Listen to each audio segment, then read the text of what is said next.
We're going to go ahead and get started since it is 12 o'clock. I think we'll have a lot of questions to get through toward the end. So without further ado,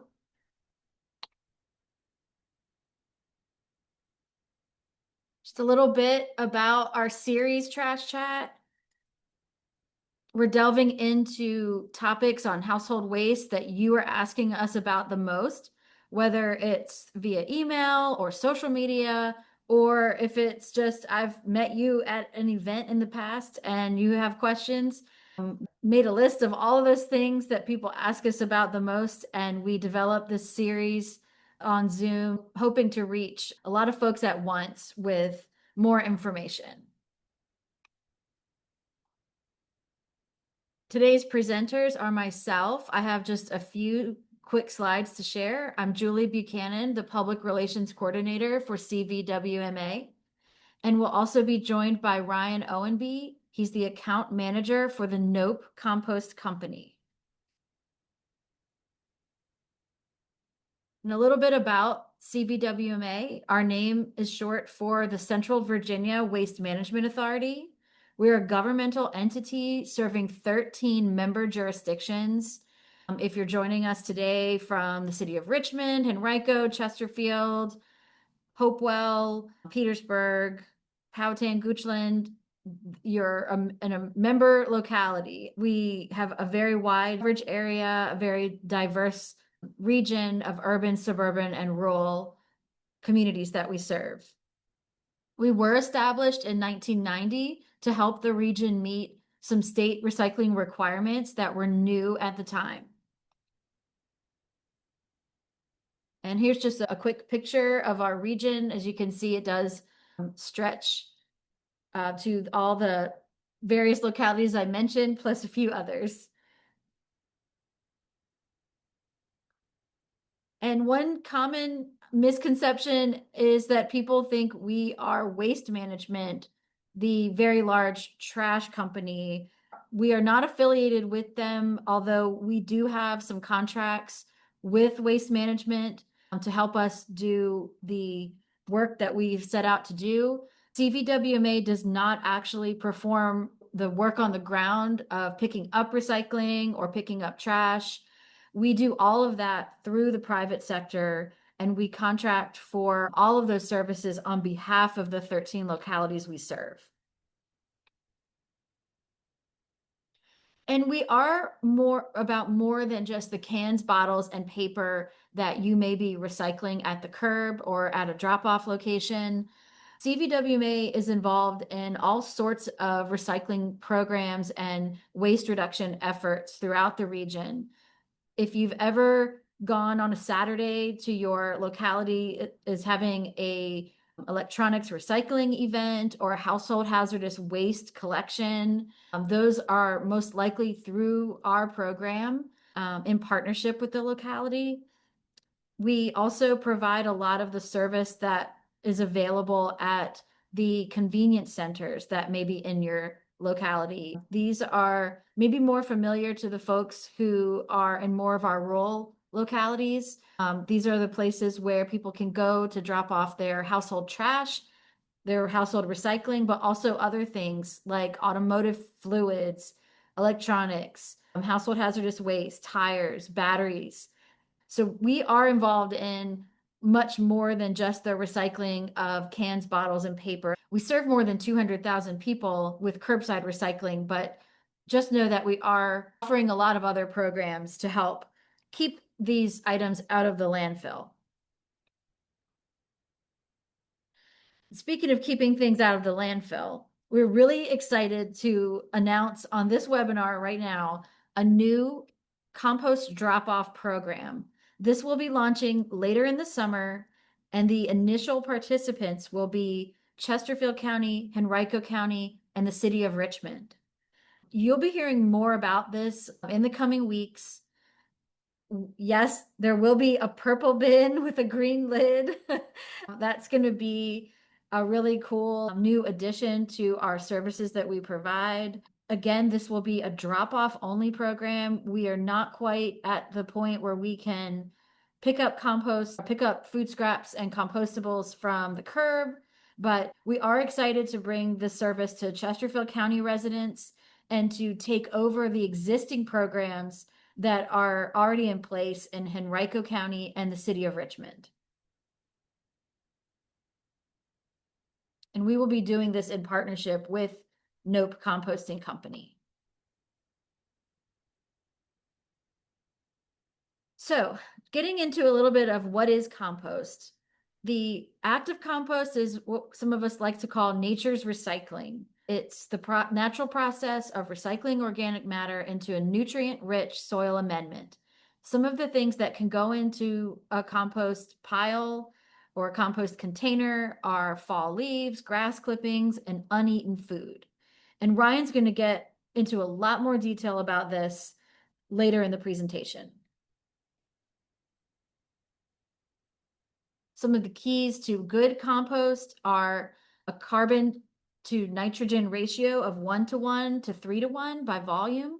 You want to have your carbon materials like the dead leaves and sticks mixed with your food scraps like banana peels, apple cores, things of that nature. You want to have a good presence of microorganisms. So the worms and the creatures that are keeping our soil alive. You want to make sure that they have things to eat and that they are present. You want to have an adequate moisture level and an adequate oxygen level in your compost. And some of the benefits of composting, of using compost on the landscape, are that it improves the structure of our soil. It reduces erosion and runoff, and it assists the soil in holding on to the nutrients so that plants are better able to grow and absorb the nutrients. I really like this quote that I found online while I was pulling some information for this presentation. Mature compost is the farmers, gardeners, homeowners, landscapers, and nursery operators' best friend.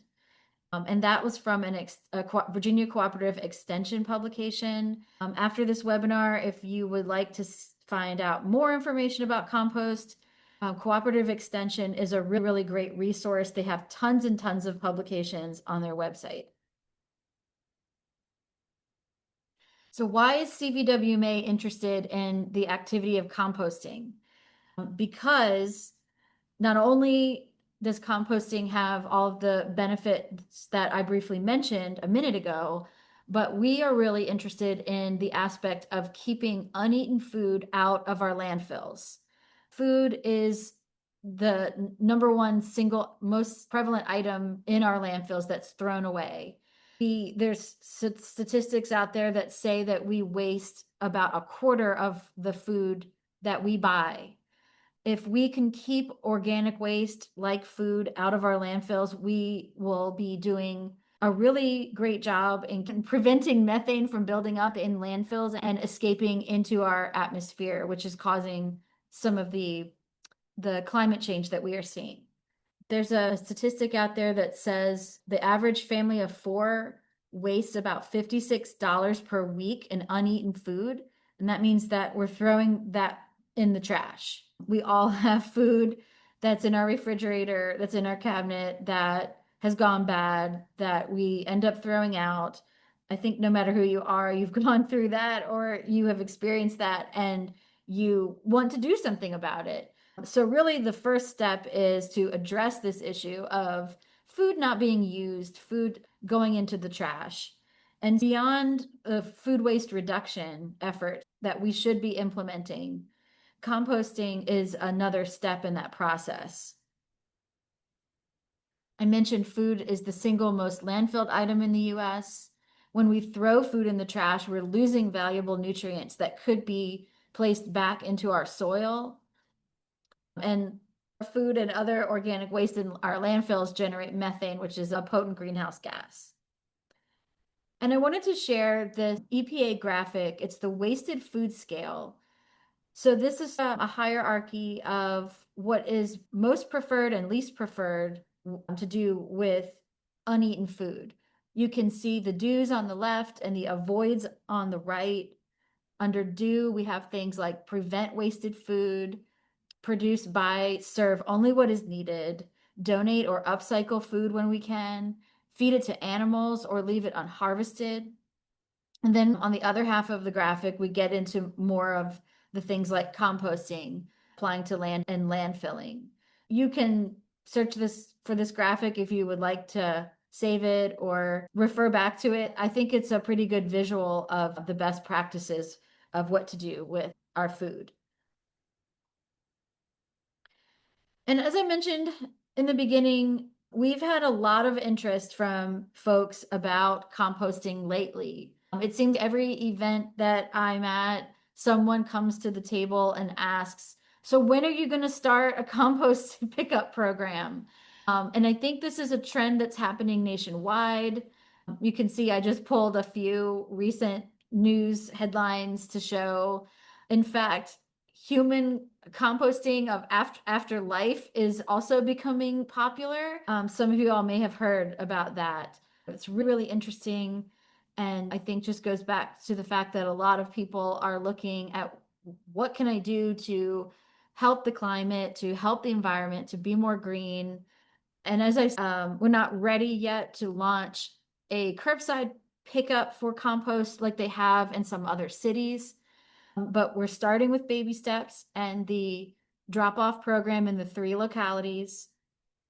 A lot of people who ask about compost pickup have maybe moved here from other places where the service is already established.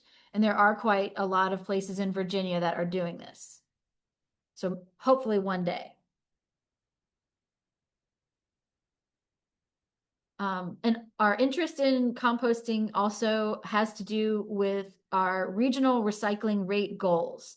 The regional recycling rate is a rate that CVWMA is responsible for calculating every year, and we must report that up to state officials. This is the actual amount of recycling that's going on in our region as a whole. It's not just our own recycling programs at the curb or the drop off. It includes some corporate recycling, industry recycling, retail stores, other establishments that report their recycling activity to us. So in 2024, the CVWMA region, the 13 localities on the map that I showed you earlier, we are recycling an estimated 58.6% of our waste. And that's really great. And it's much higher than what some other entities like us are doing around the state. But our goal in the next 20 or so years is to reach an 80% regional recycling rate. So that's what we're working toward. And we know that in order to do that, we need to implement some new and innovative programs. So we're really looking at composting to help us get to that 80% goal. We have 20 years to do it. We are working with our partners, Nope Composting Company, and all the localities. We are hoping that we're starting off on the right foot to begin to achieve that very high level of recycling in the region. So I'm going to turn the talk over now to Ryan Owenby with Nope Composting Company. Ryan, are you unmuted there? Yeah, I think Okay, I'm all great. set.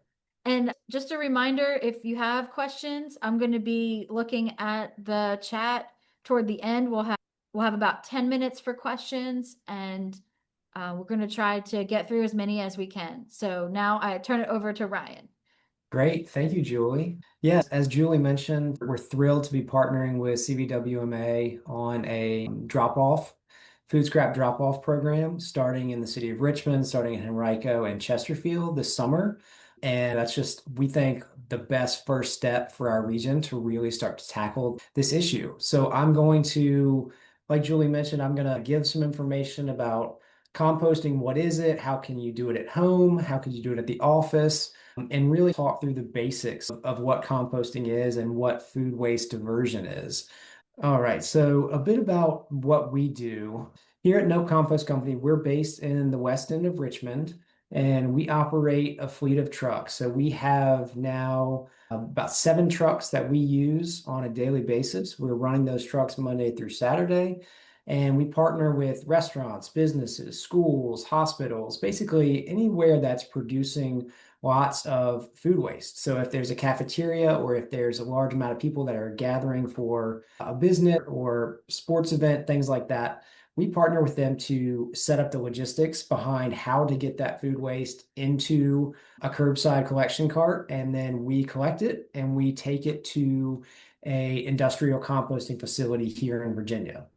And so my slides are a little out of date here. In 2024, last year, we did 5.65 million pounds of food waste that was diverted from landfills.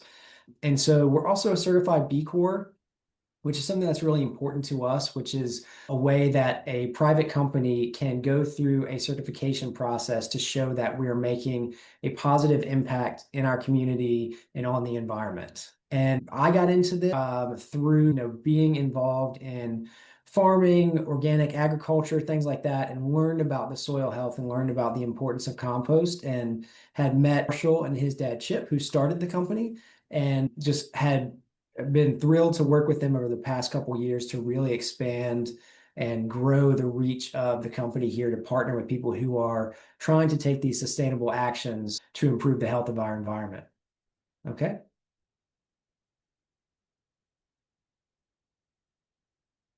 And so, like Julie mentioned, like I think this visual is great to show what sort of impact that we can have as individuals, as companies, as businesses, because we're seeing here that anywhere between 20% to a third of the waste stream is food waste and items that can be compostable or that can be composted. So when you've got that 20% of food scraps that are taken out of the waste stream instead of going to landfill and that are instead being used to generate compost, which can grow more food, it's a great example of circularity and a win-win for us and for the environment.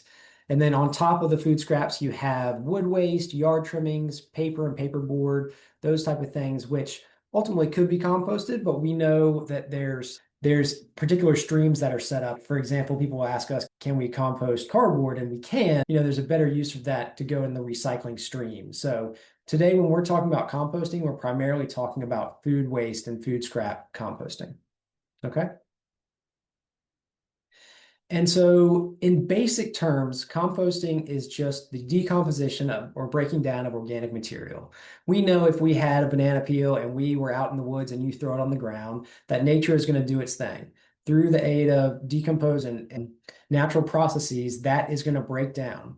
And all we're doing as people, when we have compost piles or we have industrial compost sites, we are just assisting in that process. We're giving the pile and we're giving the microorganisms the things they need to really grow and break down that material even quicker than it would be, in nature.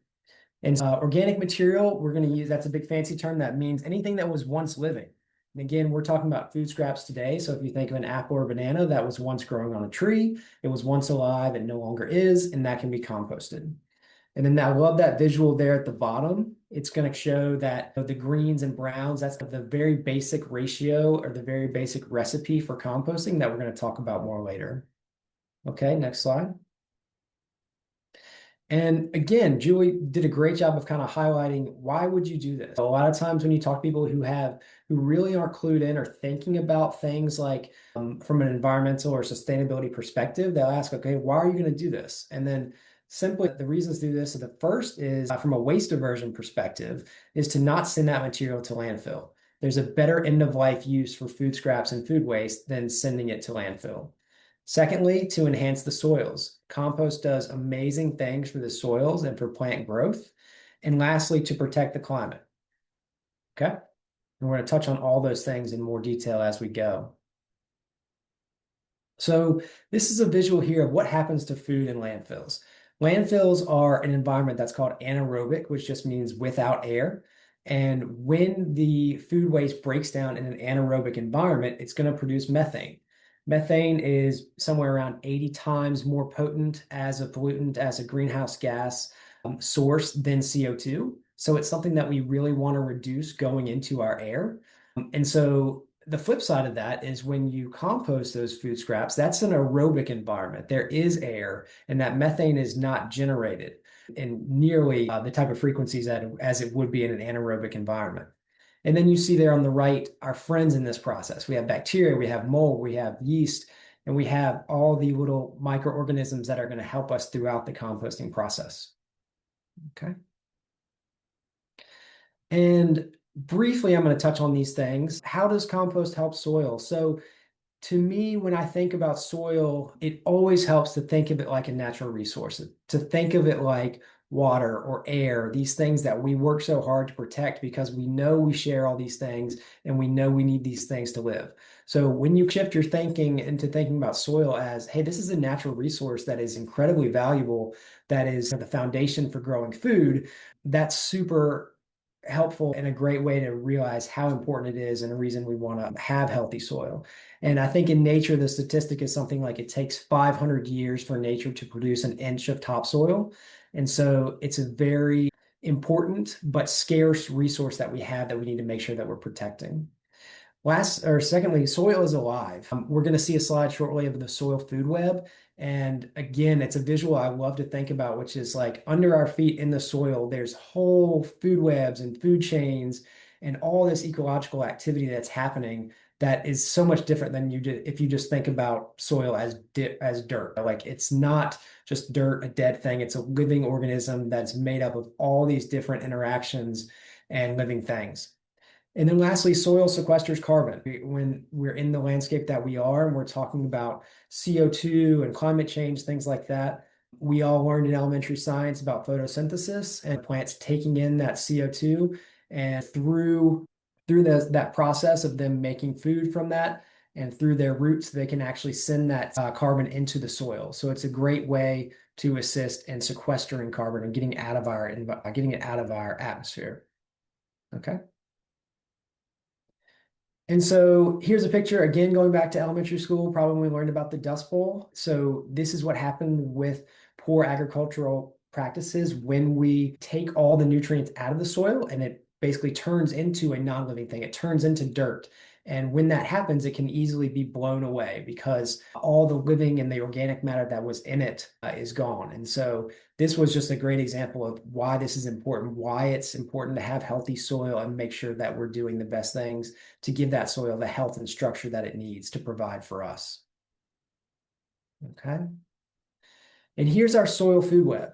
So if you look at there at the top, you've got solar energy coming from the sun, you've got carbon dioxide coming from the atmosphere, and plants and trees are going to then send that down into the soil. And down in the soil, you've got organic matter, which is really the building blocks for things that are going to help us in this composting process, like fungi, bacteria, worms, nematodes, beetles, all these little things that some people see as creepy crawlies. That's understandable. But if we shift our thinking and think of them as decomposers doing this really important work to give plants and to release nutrients that plants can then use to grow, I think it's a very powerful thing to realize that, how responsible they are and how much of a role they have in making sure that we have healthy soil and healthy plants to eat. And here's kind of visual of that soil, that carbon sequestration we talked about. Like the picture on the left there is using regenerative agricultural practices, things like limiting tilling or no-till, and using cover crops, things like that to make sure you have a really active soil health profile. You see all the kind of critters and creepy crawlies down there in the soil on the left, as opposed to the right, which is conventional agriculture, or what you see when things like tilling, use of synthetic fertilizers, things like that are used. And you see the soil life is far decreased there. And as a result of that, it's releasing more of that CO2 through the tilling process, as opposed to the regenerative ag, where carbon is actually being sequestered into the ground and acting as a food source for that population of those microorganisms. And so here's why I think a lot of people might have joined us today is how can I do this at home? How can I participate? Because I don't know about you, but a lot of times when you read the news, especially when it comes to environmental issues, it's overwhelming. We want to make a change, we want to help, we want to do something, but it's hard to know where to start, which is one of the reasons I love composting because it's such an easy way to make a win for your environmental footprint and for sustainability measures. And so I'm going to talk about now, let's say at home, right? How can I do this at home? There's a couple of things to consider. The first thing is to consider, do you have outdoor space? So if you're in a house and you have a backyard, that's great. Not all of us are, but if you do, you have space for a compost pile or potentially a tumbler, that picture there at the bottom. Those are things that you can learn and research on. Okay, I can have this kind of stationary thing in my yard where I'm taking my food scraps, I'm taking my fall leaves, and I'm making compost in my yard. And we'll touch more on that later. And another thing to consider is, do you like working outside? Some people, want to do right for the environment, but they don't want to be outside turning a compost pile, or they want to be inside in the air conditioning. That's totally fine. Something to consider though, because before you gotta go out guns blazing and I'm gonna build this huge compost pile, really think like at the end of a workday or on a Saturday afternoon, is that something that you're gonna want to go outside and turn, or would you rather consider a different option? So what that different option might be is, if you're somebody who lives in an apartment or doesn't have outdoor space, there are residential collection services. So that picture there on the right, that yellow bucket, there's a number of companies here in Richmond and throughout our state that do this curbside bucket collection, where it's super easy. You can keep a kitchen caddy on your counter, and as you're prepping your dinner, you can throw food scraps in there, ultimately add them to your 5-gallon bucket, and then somebody will come collect that and take that to a composting facility. So that's a good option if you're somebody who doesn't have the outdoor space or is not interested in having a compost pile.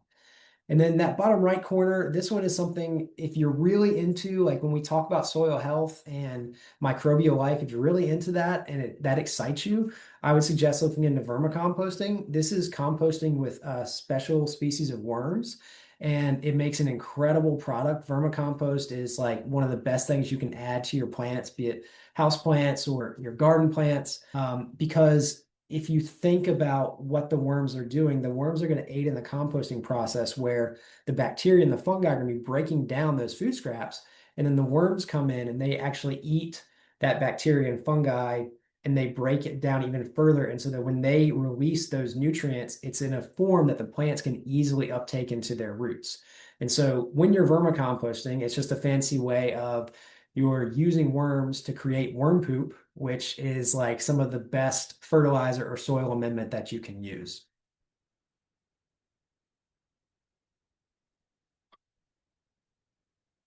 Okay, so here are some of the basics of do's and don'ts. So when you're thinking about residential composting, let's say when we're talking about this, we're talking about composting in your backyard, vermicomposting, or using a residential service.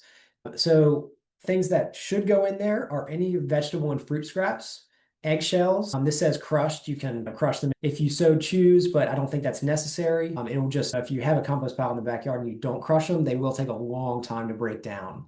So that's why that's mentioned. Cut flowers. If you have flowers, on your table, or a bouquet that you're ready to throw out, those can be composted. Most garden and grass clippings can be composted. Coffee grounds and filters, some things just to be on the lookout, that they might have staples in them. Some tea bags are made with more of a plasticky material, so you'd want to avoid those. But if it's a basic tea bag or coffee ground and coffee filter that's just made of paper, totally fine to go in your compost. And then we're going to talk about browns, the carbon side of things. Fall leaves are a great carbon source. Straw, newspaper, plant stalks, twigs, and branches are fine. A caveat there is they will take a long time to break down. So you can use them, but just be aware you're probably going to have to continually have those in your pile until they break down over time. And then untreated wood chips and shavings. I love wood chips for composting. They do a great job of absorbing moisture, of covering food scrap material, which we'll talk about. And so those are a great brown as well. What to keep out? It says cooked foods. Cooked foods, I believe they add that here because cooked foods will most likely have oils and grease on there, which is something you want to keep out of your backyard pile, because things like oils and grease and fats, those things are going to be smelly, and smelly things are going to attract some unwanted guests to your pile, things like squirrels, skunks, raccoons, things like that. Same goes with cheese and dairy. As those things break down, they're going to smell. Same with meat and bones. Pet waste shouldn't put in your backyard composting pile. Use tissues and paper towels. A lot of these things are okay in an industrial composting site because an industrial composting site is going to get the temperatures up to a point that they're so hot and for such a prolonged period of time that they're going to kill any bacteria that could be potentially harmful. So that's what it's saying there. Like tissues and paper towels, if you have things that are post-consumer that could have pathogenic potential, that could make somebody sick, better to keep those out of your backyard pile because you're probably not going to be monitoring the temperature every day to make sure it gets above those thresholds to kill any potential pathogens.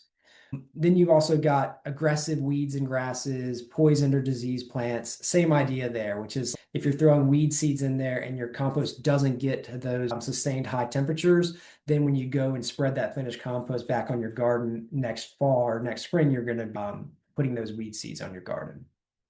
Okay. Okay, Julie mentioned this. These are the four ingredients that you need to have. This another thing I love about composting is it's super simple, but you can get very complex and granular with it. But on the face of it, you need greens, which we talked about is mostly food scraps, things that are high in nitrogen. And you need browns, which are things that are high in carbon. And then you need air and you need water. So we talked about composting is an aerobic process. It needs air, and why it needs air is because you've got microbes in there. You've got bacteria and fungi who are doing the work for you. They're in there breaking down the food waste material, breaking down those carbon sources, and turning it into that rich black gold compost. And they have to have air to breathe because they're living organisms. And so if you think about it, like we're going to talk about how to troubleshoot a compost pile later, but like when a lot of times when you say compost, if somebody turns their nose up or thinks stinky, they're thinking about a compost pile that doesn't have these four things in balance. When one of these things gets out of balance, that's when you're going to run into issues like it's going to get soggy, it's going to get stinky. These are the building blocks that we're playing with when we're trying to build a healthy compost pile. And water is that last one. Again, we're talking about microbes, which are living things. So in addition to air, they need water. So if you have a compost pile that's completely dry, those microbes don't have the moisture in the water that they need to live to thrive. And then one thing I do want to mention before we move on, the greens and browns, those are clever names, but they're not basically like coffee grounds, for example, that is brown in color, but it's considered a green because it's high in nitrogen. So another way to think about it is like greens means high in nitrogen, browns means high in carbon. So it doesn't necessarily, in other words, something brown could be considered a high nitrogen or a green. So that's just something to be aware of that trips people up sometimes when they have coffee grounds and they have something that's dark in color. If it is a food, it's generally going to be considered a green or a nitrogen source. Okay. Okay, so here's some common steps in composting. So determine your composting material collection and storage. So before you get excited and go out and make a pile in your backyard, set yourself up for success by thinking through all the steps. What's this going to look like? So when I've had compost piles in the backyard of my house, I always think about, okay, what are my nitrogen and my green? What are my carbon and my brown sources going to be? Granted, we all are going to have nitrogen source pretty easily established, which is the food scraps coming out of your kitchen, the food that goes bad in your refrigerator. You've got that pretty much figured out, but the browns might take some more thought. So if you're raking leaves in the fall, can you have just a big pile of fall leaves that you keep there year round to add as your carbon source? Do you want to get wood chips from a chip drop or something like that to have as your browns? Or if you're like me and you get a lot of Amazon boxes, you can have cardboard that you use as your brown. So really think about what your ratios and what your source of these items is going to be. I think best practice is where you have your compost pile, whether it's that wire bin we saw earlier or a turner, is to have your browns right there beside your pile. So in other words, when I would take out my compost from the kitchen, or my food scraps rather, and I would dump it in my pile, I would have those browns right there that I could just then add in as needed. The second one there is to chop up large materials as needed. So thinking about sticks, twigs, the eggshells we talked about, if you have something like that that takes a long time to break down, what's going to really help is increasing the surface area. So if you have something like a corn cob or a top of a pineapple, if you want it to break down faster, cut it into smaller pieces. If you don't care, if it's going to be in there until it breaks down, that's fine. But that's just a way, again, to set yourself up for success. And then build and add to your compost pile. That's one of the fun things I think about composting is you get to play with it. You get to experiment. If there's something that's not how you want it to be, there's easy ways to troubleshoot, which we'll talk about here shortly. Okay.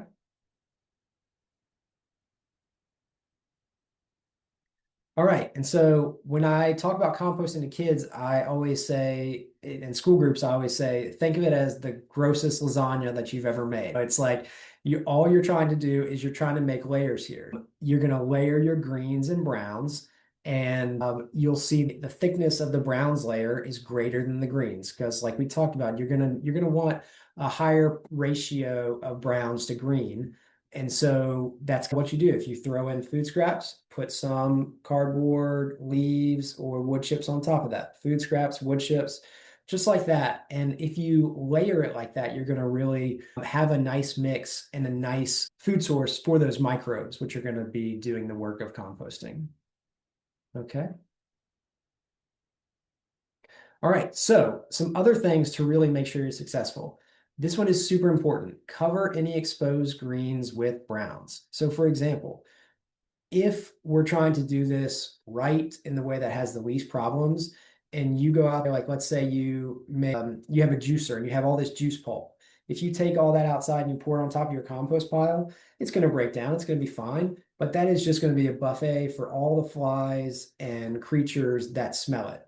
So what you want to do is as soon as you put food scraps into your pile, you should then cover it up with browns. Wood chips, leaves are great for this, but it's going to it's going to make it so that flies can't land on it. The smells are contained, things like that. And so that's super important to make sure that you do.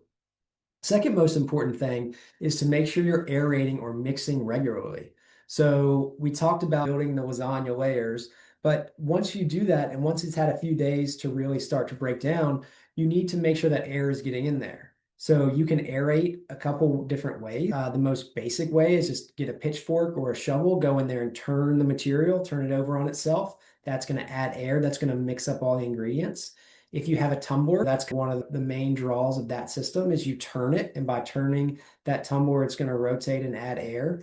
And on there on the right, more of an industrial setup. It's an aerated static pile, which actually has a fan or a blower that's blowing air into the pile. And so basically, all we're saying here is by aerating, you're giving those microbes the right environment that they want to grow, and you're making sure that your pile is not getting compacted, which can lead to some moisture issues, which can lead to odors. And then lastly, monitor your moisture level, your temperatures, your odors. Like temperatures, I don't think, unless you're like me and you really get into composting, you're probably not going to have like a probe thermometer where you're checking. But you can test if you scrape the surface of there and you put your hand down in there and it's super hot, your compost is doing the right thing. Heat is going to happen as a result of the microbial activity. So if the microbes are happy and they're breaking things down, it's going to be hot. And moisture level. We'll talk about this on the next slide, but there's a really super simple way to check the moisture level.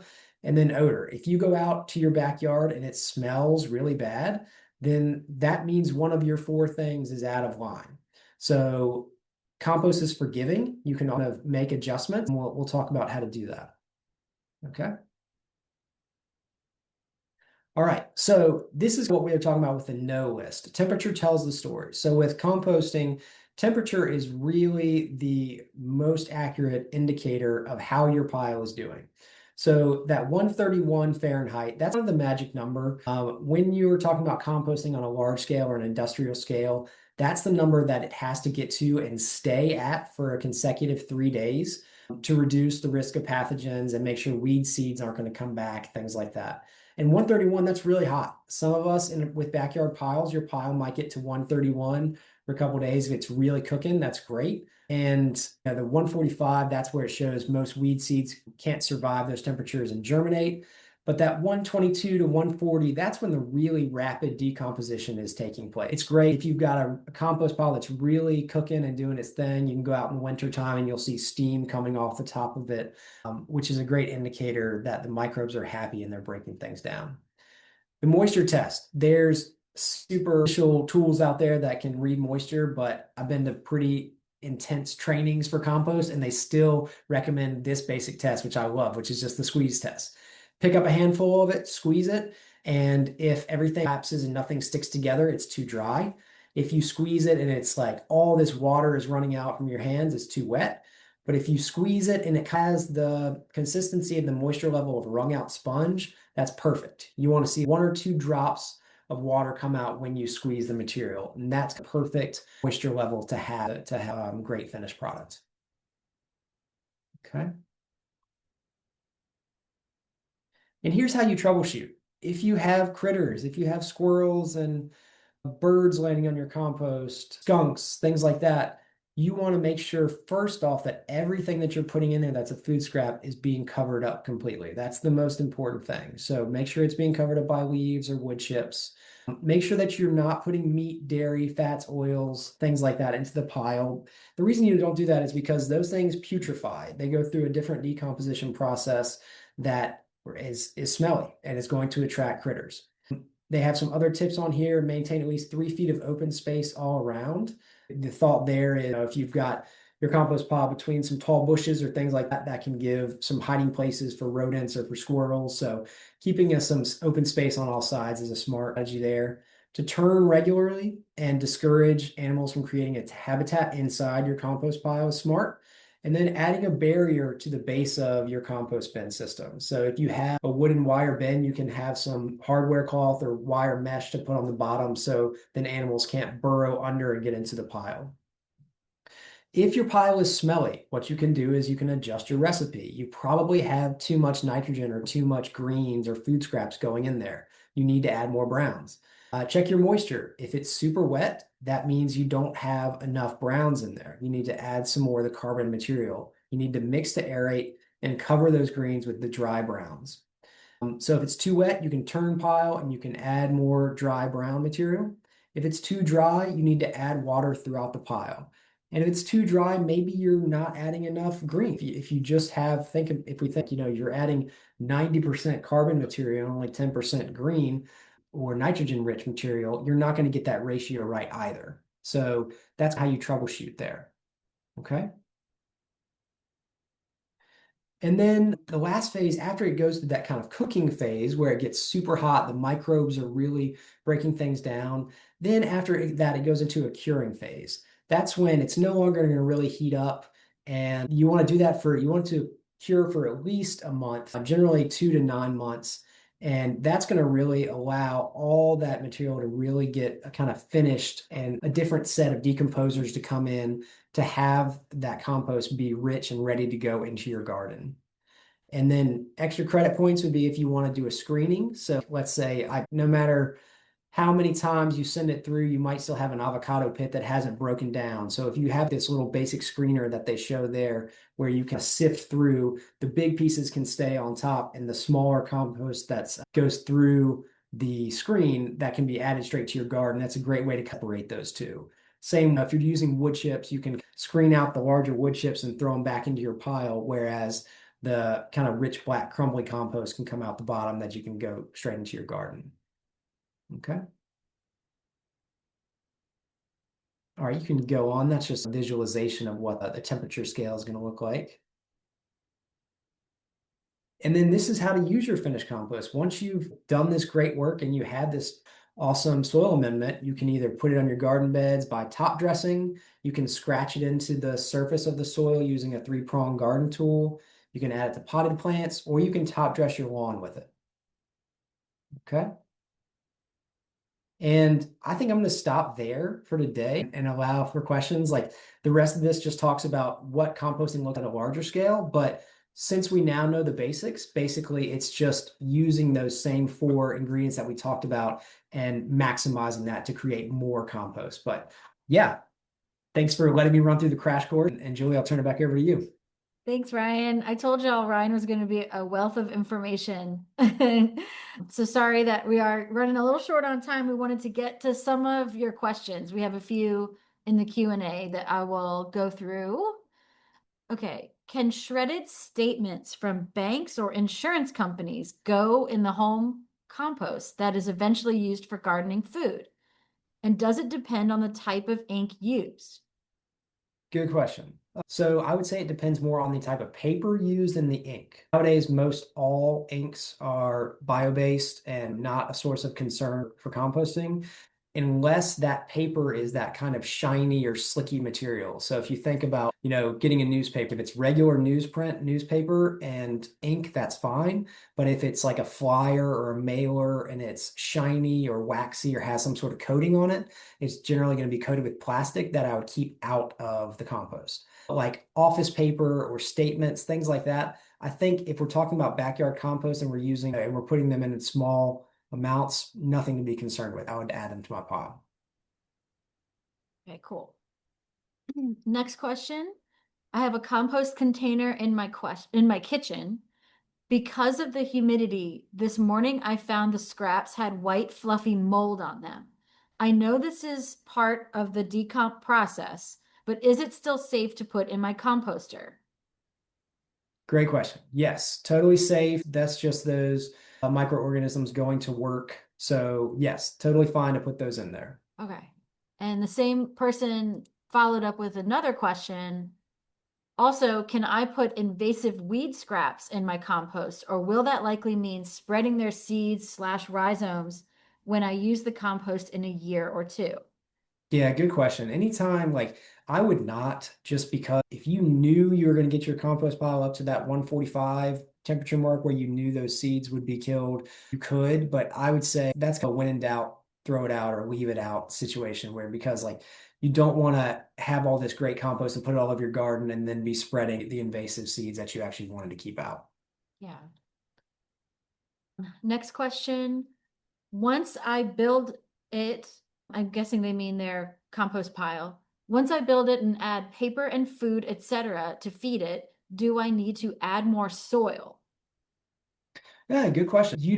The answer is no, you don't have to. But if we think about the fact that we're creating this living environment in the compost pile, it would be helpful to take like a shovelful or some handfuls of soil from somewhere else in your yard or garden because you're effectively inoculating that pile with the soil microbes that are in that soil that you're transferring. So I would say it couldn't hurt. It could kickstart things, but it's not absolutely necessary.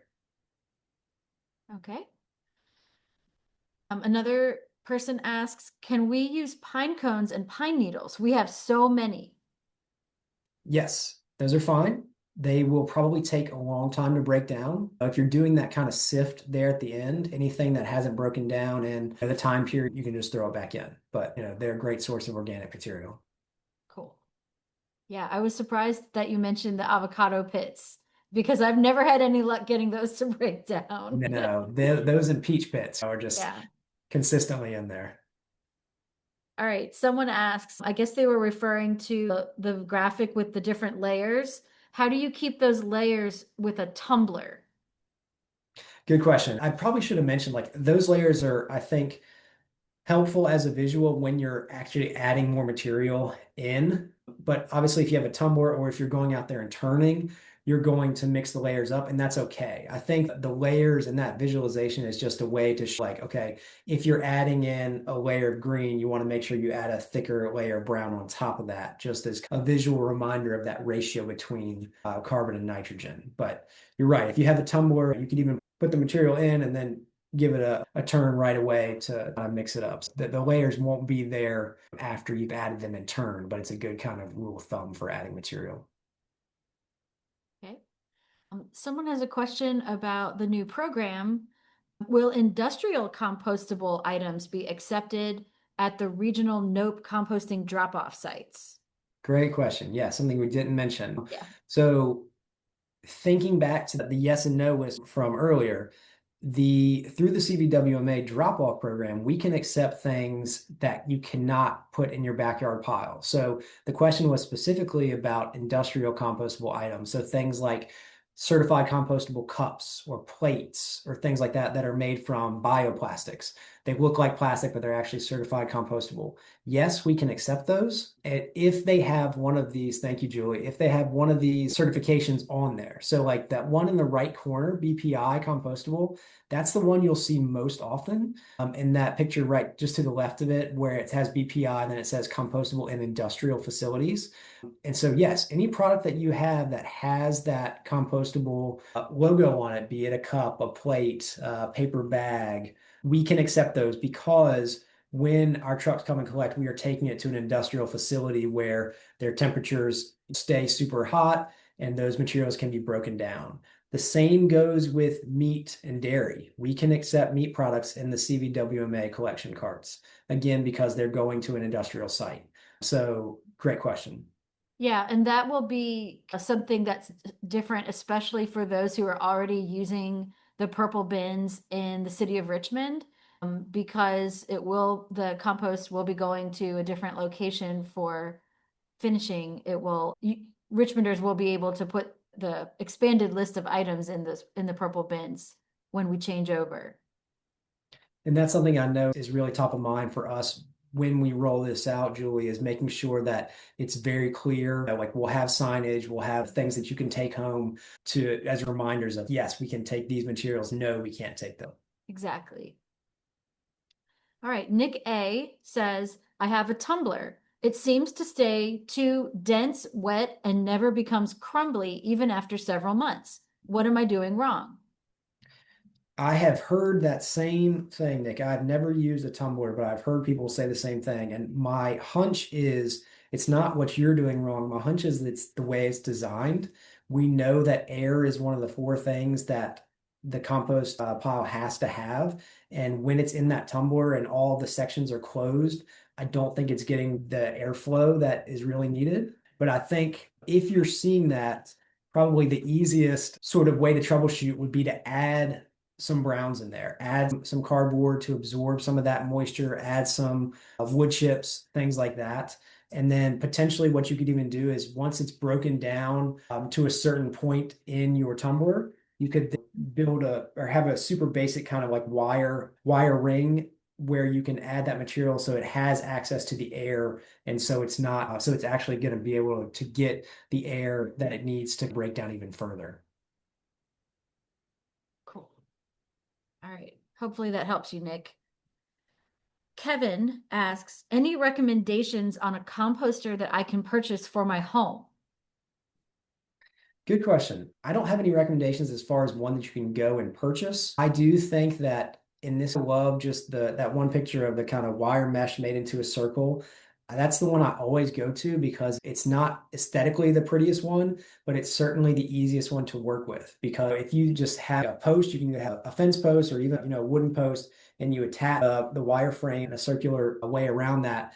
And then that way, if you need to get in there and turn it, you can just attach the wire and then I get in there, turn it, then close it back. I think that's a really simple way to do it. But if you want, if you have a really nice backyard space and you want it to look really nice, I think the 3-bin wooden wire design works really well. And there's tons of plans online with cut lists and things like that. If you're handy and you want to make one of those, and then if not, if you do want to purchase a product, I think you can just search for a 3-bin compost system or something like that, that you can either will come assembled or you can assemble it. But those are always my picks. I think the tumblers and the contained ones work really well for aesthetics. It keeps everything contained. But I think like Nick's question earlier, that's where I've seen some of those kind of fall down a little bit is because they're not open to the air. It's a little bit harder to get that great finished product. Yeah. And to add on to that, Kevin, I use at home the Geo Bin, which is very similar to what Ryan is describing. It's got a lot of holes on the side to let the air flow in. That could be one that you might want to Google. Okay. Another person asked, we're just going to keep going because we still have 31 people on.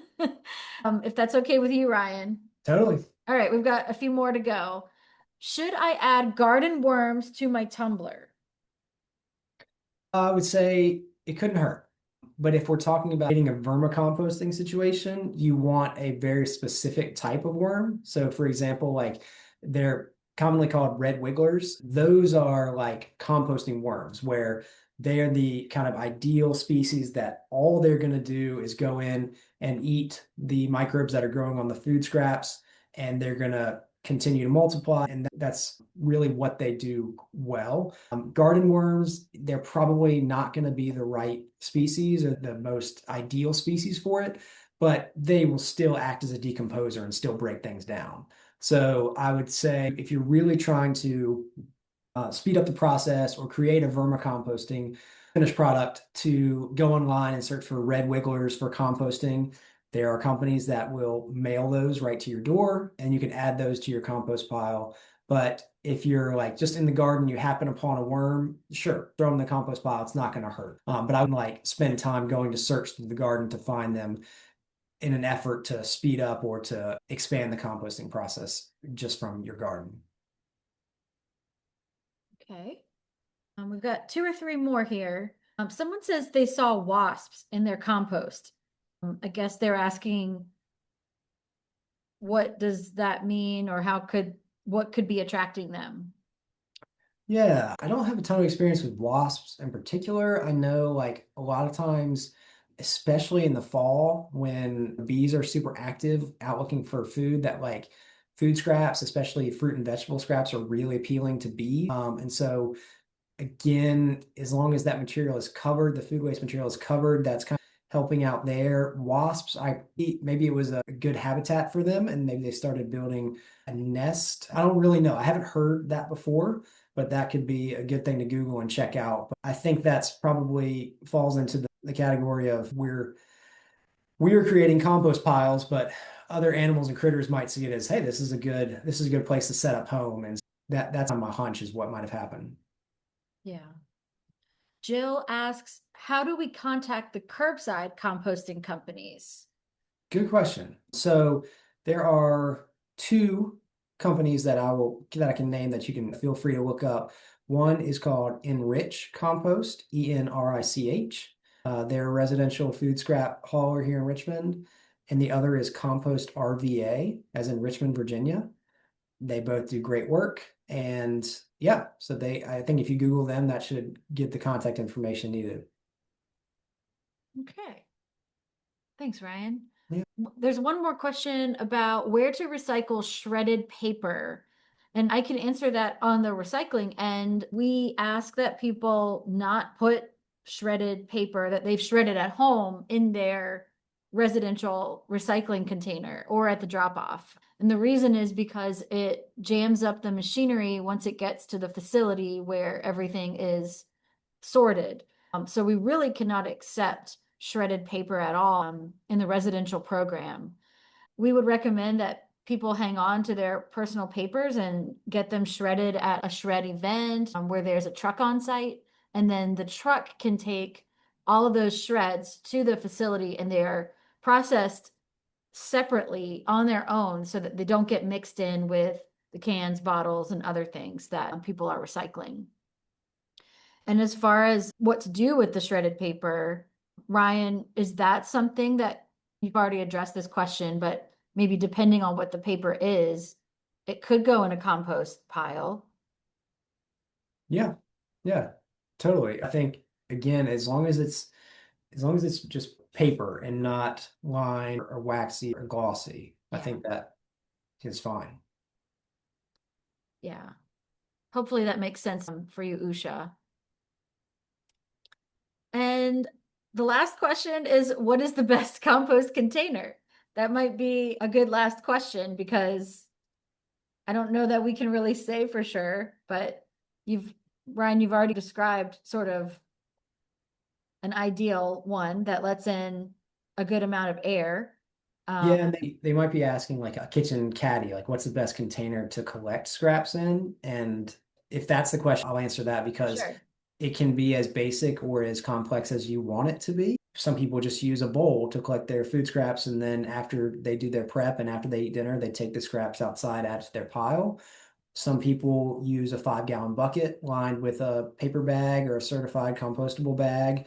That's something like with the drop off program that we're really hoping to see, which is it's been great. We've been doing a drop off program in Charlottesville for about 10 years, and when we're up and collecting that material, people will come with a 5 gallon bucket from home, or they'll come with their kitchen countertop caddy that has a compostable bag, and they'll just pull the bag out, knot it up, and drop it into our cart. So that's, and then you can go on Amazon and look for kitchen countertop compost caddy or anything, any variation of those words will get you myriad different. Some are porcelain, some are plastic, but basically you just want something that you are going to keep up with and keep clean. And so there's different ways. There's some that are you can run through the dishwasher.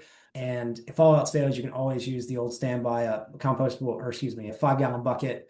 Yeah. And then as far as what's the best to actually make the compost in the backyard, I think that we touched on a couple examples, and it depends on what's right for you and your living situation. Yeah. All right. We've gone a little over time, and I hope that it was beneficial for those of you who had the questions. Thank you for those who are still on with us, and thanks to Ryan for making a little extra time. I'm just going to go through these last slides to wrap up real quick. I wanted to let you all know that on October 18th, CVWMA is hosting a recycling fair and circularity celebration at our office headquarters at 2100 West Laburnum Avenue in Richmond. Nope Composting Company will be with us on that day. We'll also be able to accept some things like old electronics, textiles. We're also hoping to have paper shredding on site that day. Mark your calendar for October 18th. Oh, and thank you for joining us. This wraps up our third trash chat in the series. Ryan, thank you so much for all of the knowledge. I will make sure that we, even though we couldn't get to all of your slides, we'll post them in the recording so that people can see, or I'll make them available somehow so that people can see those. And please follow our social media for information on future trash chats. So thank you everyone for joining us. Have a great day.